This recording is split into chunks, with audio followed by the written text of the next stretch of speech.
यशपाल जी किसान प्रतिनिधित्व कर रहे हैं यहाँ पर। यशपाल जी, कृषि ऋण को 20 लाख करोड़ से बढ़ाया गया है। इसके अलावा किसानों का जो बजट था उसमें मामूली लेकिन बढ़ोतरी की गई है। कितने संतुष्ट हैं किसान के रूप में इस बजट से? देखो, इससे संतुष्ट तो हम बिल्कुल नहीं है। सबसे पहली बात, जब देश आजाद होया था, जब उस टाइम लगभग 35% हिस्सेदारी कृषि क्षेत्र को मिली थी बजट से, लेकिन इस वर्ष अब नीचे घटाती चली गई। हम ये नहीं कह रहे सरकार यही इसने करा, हर सरकार ने करा। आज 4% है, मात्र 4%। अमेरिका की जीडीपी लगभग 5.5 लाख करोड़ है, उसमें उसकी कृषि हिस्सेदारी केवल 1% है।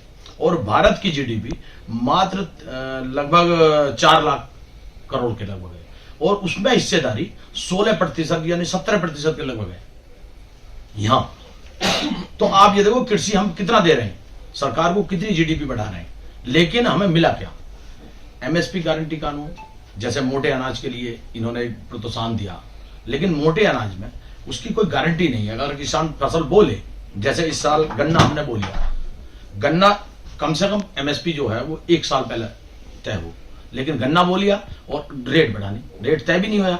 ऐसे ही है कि मोटे जो अनाज है, जैसे मान लिया बाजरा है या मक्का है, इनकी फसल तो बोलेंगे, लेकिन उसकी कोई गारंटी हो, उसकी जो न्यूनतम समर्थन मूल्य है उस पर गारंटी हमें चाहिए। ये इसमें प्रावधान नहीं करा गया। और हमें ये जो दिखा रहे हैं ना कि सम्मान निधि, ये सम्मान निधि चाहिए ही नहीं। कोई किसान नहीं चाहता सम्मान निधि, हमें फसल का वाजिब दाम चाहिए। C2+50 का ये FL2 दे रहे हैं, लेकिन हमें C2+50 अगर मिलने लगे और वो गारंटी कानून में आ जाए तो हमें बहुत फायदा होगा। लेकिन इन्होंने इस बजट में स्ट्रक्चर जो चीज है, जो परिवर्तन करा है, वो केवल करा है मत्स्य व्यवहार बहुत अच्छा कर मत्स्य पालन में, लेकिन जैसे बागवानी में दिया, बागवानी की जो मतलब फसलें हैं उसमें भी, जैसे मान लिया ब्रोकली है, उसे दिया गया।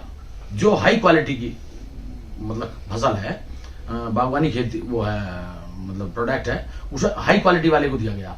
मूली गाजर जो नीचे वाली है उसे नहीं दिया गया। हम तो चाहते हैं फल से लेकर फूल तक हर एक की एमएसपी गारंटी हो, उससे नीचे हमें ना मिले। जैसा मान लिया सेब है, हिमाचल का सेब है, उसे भी गारंटी मिल जाए, फूल वाले को भी गारंटी मिले, फल वाले को भी गारंटी मिले। लेकिन अब फसल तो बोले था, उसके मार्केट का पता नहीं चलता कि क्या रेट होगा, मार्केट में हमें क्या रेट बिकेगा उसका माल। इसी वजह से घाटे में चला जाता, क्योंकि एक तो पूरे देश का सिस्टम का नहीं पता। ये जो कर रहे हैं कि कितनी हमारी फसल बोया गया, उसका आंकड़े हमारे पास नहीं आते, क्योंकि ये इनका वही पुराना डर रहा है कि पटवारी आता और वो आंकड़े जुटाता, और आंकड़े जब तक जुटते हैं जब तक फसल पूरी कट जाती है। वो आंकड़े हमारे पास हाथ के हाथ आने चाहिए कि कितनी हमारे गेहूं हुई, कितना उत्पादन होया। इनके पास भी बहुत ज्यादा सिस्टम खराब है, सरकार का भी। जैसे इन्होंने अब जो व्यापारी बाहर के लिए गेहूं या सप्लाई करी है, इस साल बहुत ज्यादा फायदा हो जाता, भारत के किसान को बहुत ज्यादा फायदा हो जाता, लेकिन उन्होंने स्टॉक ही रोक दिया, क्योंकि यूक्रेन में और रूस में युद्ध चल रहा था, तो गेहूं की और उसकी फसल रोक दी। तो बजट में इसके लिए विशेष किसी के सीधा फायदे के लिए कुछ नहीं डाला। क्यों? क्योंकि इन्होंने केवल जैसे समितियां थी उसमें बजट दे दिया, जो समितियां, जो पूरी बिल्डिंग थी उसकी। और ये बजट में आप देखोगे, इसमें सबसे बड़ी बात कि ये केवल कृषि के लिए नहीं है, ये ग्रामीण क्षेत्र भी इससे जोड़ दिया।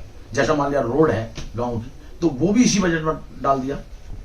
तो ये केवल कृषि के लिए नहीं है। हमारा 35% पहले कृषि के लिए आता था, जब हरित क्रांति के नाम से जब वो प्रधानमंत्री थे लाल बहादुर शास्त्री, उन्होंने एक नारा दिया था जय जवान और जय किसान का, तो उन्होंने उसमें लगभग 35% ले गए थे। आज 4% है। इससे क्या उम्मीद कर लेंगे कि 4% में, और हमारी जीडीपी में उसकी हिस्सेदारी 16% है।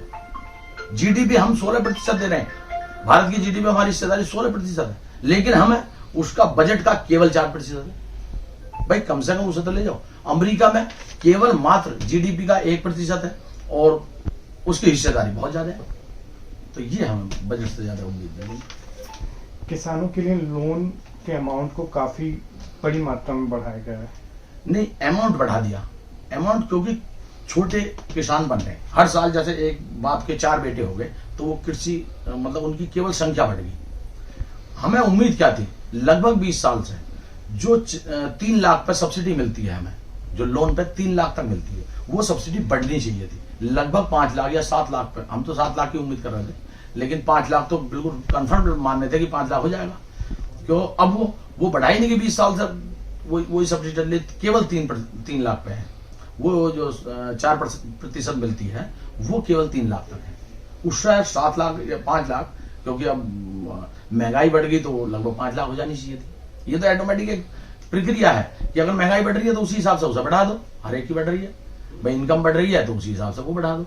तो किसान का जो एक नारा दिया था इन्होंने कि 2022 तक हम किसान की आय दोगुनी कर देंगे, 2024 तक नहीं, पहले 2022 तक दिया था।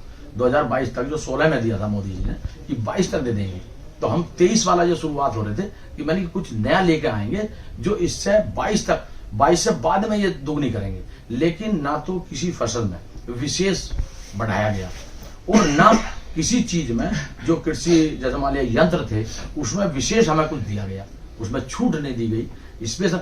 तो वो आज तक हमें वैज्ञानिक नहीं मिला या जो हमें ये बता दे कि आय दुगनी हो जाएगी बिना फसल के दाम बढ़े। आय दुगनी कैसा होती है ये आज तक समझ में